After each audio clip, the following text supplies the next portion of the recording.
Hey guys, in this video we'll look at all the new gadgets in Assassin's Creed Mirage. There are 6 gadgets to use which help us get creative in our assassinations. Combining these methods is by far the most effective way we can play the game. For the first tool, we have the torch. There aren't too many uses for this one beyond setting hay near oil pots on fire to make them explode, but it does give us light in the darkest of places. More usefully, we have throwing knives. The most obvious use is to kill enemies from a distance, but we can also use them to destroy breakable objects such as door bars and fire pots. If we're fighting a heavy, it can be really difficult to take them down. With the throwing knife equipped, we can throw a knife at their feet to knock them down, where we can insta-kill them. If we unlock the ability, we can snap to an enemy with the throwing knife when we're about to be detected, and kill them before they can react. We can also use it during a chain assassination for another guaranteed kill. Noisemakers primarily offer what the name implies, the ability to make noise that causes guards nearby to investigate, but they do have a few other uses. If we enable the weakness perk, we can lower the defense of different enemies.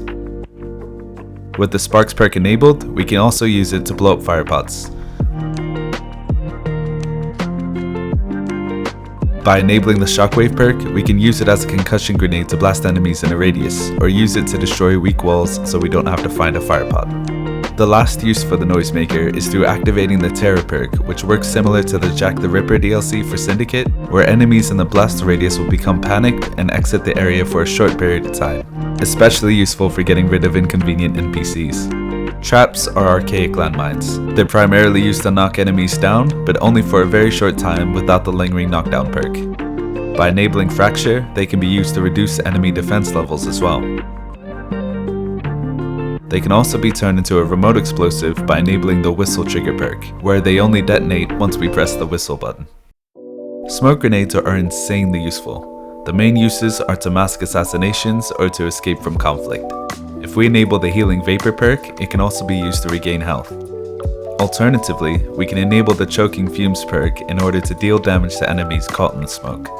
We can also use the flammable smoke perk to turn them into incendiary grenades that ignite when in contact with flames, which is a good use for our torch.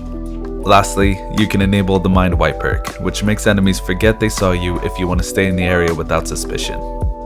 The blowpipe's initial use is to put targets to sleep. We can enable the cloud impact perk in order for our darts to affect a small area. That way, we don't have to be completely accurate. If we enable the lethal dose perk, instead of putting enemies to sleep, we'll poison them instead. They won't know where they've been poisoned from, but they, and any guards around them, will start searching for you. The final perk is Berserker Dart. If you don't have the tokens to pay mercenaries to fight guards, you can use this to make guards fight each other.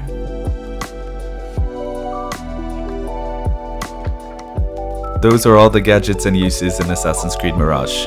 As you can see, we have options for how we approach our assassinations and the ability to tailor our builds to our preferred playstyles.